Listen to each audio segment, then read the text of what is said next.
I was a guard at the United States Penitentiary in Marion, Illinois for over 23 years, and I've got about almost 32 years of federal government service.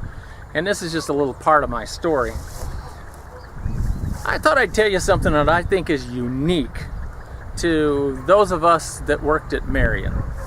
The only way that I can describe it is that there is a loose association of us retired people. That's why people are reminding me of some of these incidents that happened, and I've been getting the usual flack about shut your mouth, don't tell these stories anymore, and for God's sakes never mention me.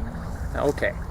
The only way I can describe it is there was an organization of retired Nazi officers rumored to be called Odessa. And it wasn't an official organization, or so I hear. And these people cooperated. They knew one another because they were a small group. And the same thing with us.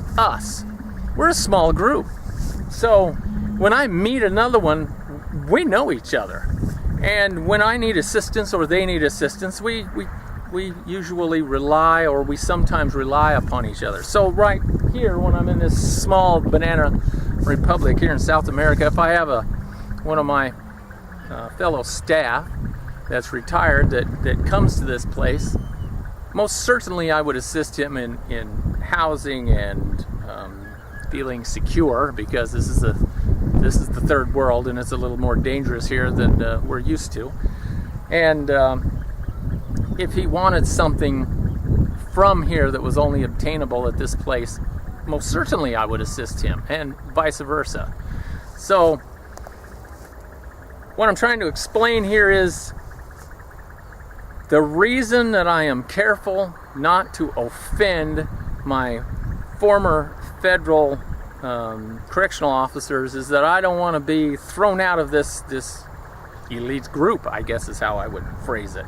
This Odessa in the modern era for us. We do assist one another. We do cooperate. I take a shooting course every year that I have to, so that in the United States anyway, I can maintain my firearm and take it anywhere in the U.S. And I meet my fellow staff members there every year, and we kind of catch up. We know each other on Facebook.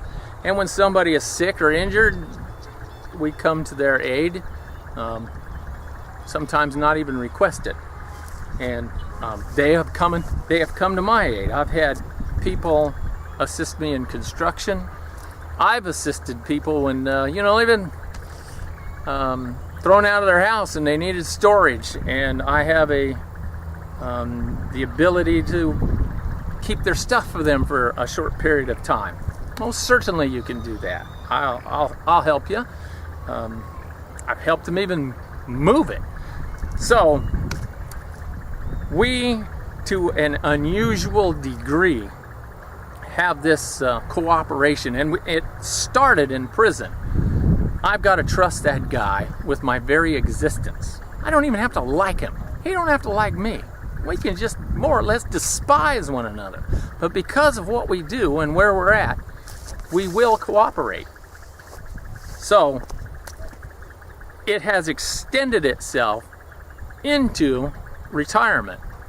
I meet fellas all the time when I'm in the Marion area, and the places that most of those fellas have retired at, and it's like we never left. And yes, almost always they mention these videos, and I've heard a few people that said, "Boy, you really tell the truth, but I wish you'd shut up."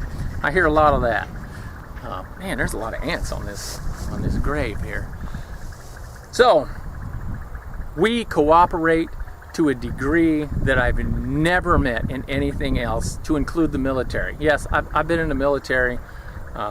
When we left the military, we kind of knew each other, slightly. We've had some contact since then. I've even had visits from people in the military, and I've visited some of them. But it's nothing to the degree that we had from the penitentiary. So that's something unique to us that I'm sorry that most of you listening to this won't be able to understand or experience in your own life. Now, if you've liked this video, for goodness sakes, hit the like button down there, will you? And would it kill you to subscribe?